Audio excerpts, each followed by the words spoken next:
pinagyan mo kita lang kung sagutan ka rin muna, pipila ka mga ulong na nalayon. Wala mo na nagayon siya diri na ayaw ka magwala ka. Ipinawas ka na mo kita. Ganun magpasalamat. Last is the best. Ang importante ini mga higala, maugay ang pag-ampo. Ano mga ampo nga ng Kristohan? Isa may purpose sa mag-ampo mata. Ang katuloy ko nga naman, mga kaisunan, ampo nga nisa. Eh, gabi, hindi mo kapanso na higla. Ngayon po ng mga katuloy ko. Sa imo malawat nung sabot ko na bago. Ito ka, siguro kayo na ako naman. Huwag ko alam yung hindi alam ko na dito. Kita ko ka mo ikaw na lalaki kasi kamagpuran hindi ko magpahina. Ang itawag mga pag-ampo mga higala, importante kini sa mga usapan natin kung higala is a connection na ito. Asa natin makikita na ito ang connection na ito sa Ginoo? Kung sa may purpose, gahom. Nagkinangan itang gahom. Kung wala ka pag-ampo, wala tayo dihom. Klaro, di ba? Yun nga. Wala tayo dihom kung di ka mag-ampo.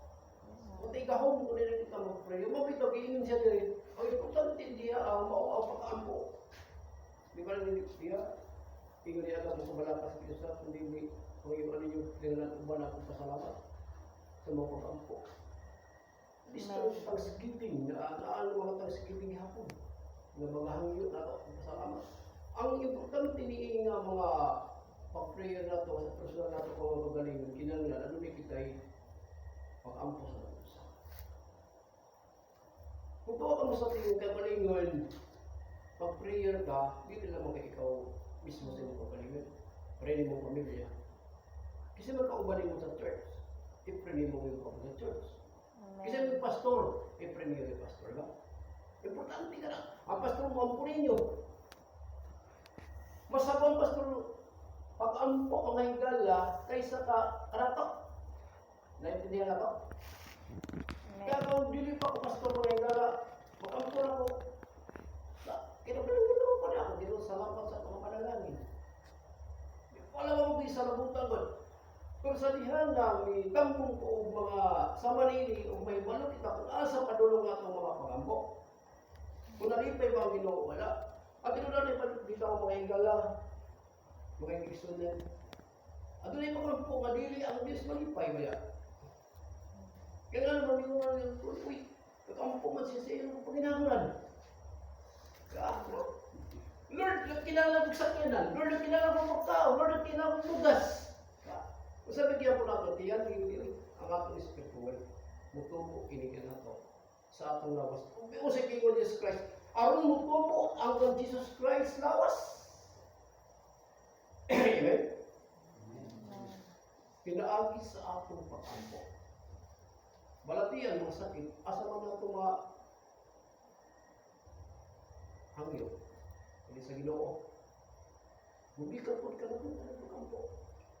Kaya bingon ang pulong sa Ginoo. Duwa o tulong ang makisgot sa iyang ngalan. Sa taliwala na tarong mag-ampo. Ang Ginoo na, pagkatabayan, iya ka rin, pagkatabayan ka sa pagkapangkampo. Yes. Isintro na ito kanunay karon sa mga pag-prayer sa mga usap. Pasalamat. Usaya itong pasalamatan mga higala. Masalamat na niya sa direkan, di ba? Amen. Masalamat na niya iksong ni Tambo.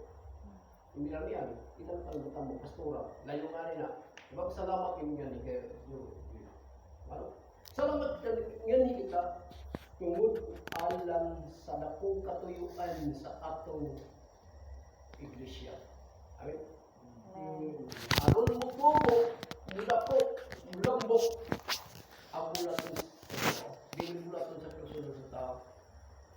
Kung baga, ibutang bitaw na ito kung mag-ato ng mga nanaon sa itong kagalingan bitaw. sa sarili lang po. Pero di pa siguro kumangalakad sa Ginoo eh. Alam mo, kaya lang kung tawag mga pagpanginaw gusto ko pa dato. Amen? Di ba? Pero, murag wala kung mag-isip ng mga dato. Ano ba mga nang maraming mga Ginoo? Hoy, tao. Nabasa niyo? Ang mensahe ngayon, ikaw. Nagtukod ka tingumanan. Nagtukod ka bumalik. Nagtukod ka tanan ng abot mo na diha. Kinsa mo may mapay mo sa buha o kaling kinibuhi. Amen. Hindi ka mapay mo sa pagdilin. Ako mga anak mo pa isa labog ka kung saan ko nila to. Gusto si Kampon, di ba? Di pa sa mga itandaan tao. Ang ato namang hinuntuman is a personal kita maki-relasyon sa Ginoo.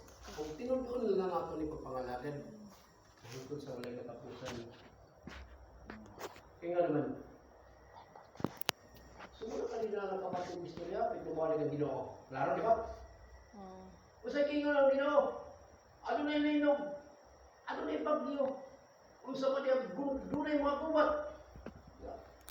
Timbay lang na, di ba lang? Pero sinugdan na. Diba? Pagawi ugon. Karong iba'y ugon na nato kasing-kasing. Pilaagi sa pagkampo. Iba'y ugon nato kasing-kasing. Sa pagkampo, karong gisugdan nato kini. Palayunan nato ni Mingras. Bugi ko tingnan ang pagbusa ng misyon.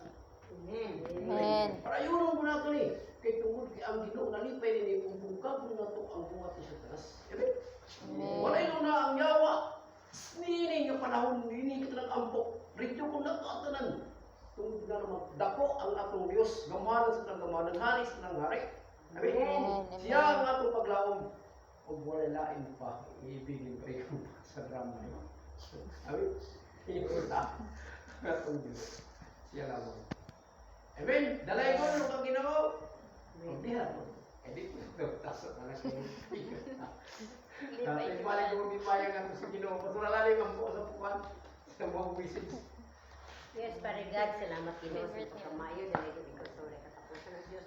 Lord, salamat at tulong ng mga lugod karong kagabi na. Lord, salamat na din ito tumugawas sa kawang lamang sa kakinabuhi, Lord. Kundi Lord, kanunay kami Lord, makahinumdum sa mga pulong, magamit ka ito na mo Lord. Samtang kami nagpaabot ka namin Lord, na sa silong sa langit o Diyos. Salamat Ginoo, hallelujah. Lord, hinaot pag Ginoo, sasamtang kami Lord, nagapadayon sa among Kristohan, ang kinabuhi Lord, na ang matag-usagan namong Ginoo Lord, makabot na mo Lord, ang pagtahod sa imong pulong, pagsunod sa imong mga kasuguan. Salamat Ginoo na punta Lord, na kini among bulahaton karon Lord, madagdagan pa kini Lord, na hangtod na mulang mo pag Ginoo ni among bulahaton Lord. Salamat Ginoo, dalagon ikaw Lord, kinintanan amang ko ako ubalik ka ni mong itantan ng pasilong at pasalamat. Sa ngalan ni King Jesus, sa Balang Espiritu Santo, ang tanaming amin. Amen.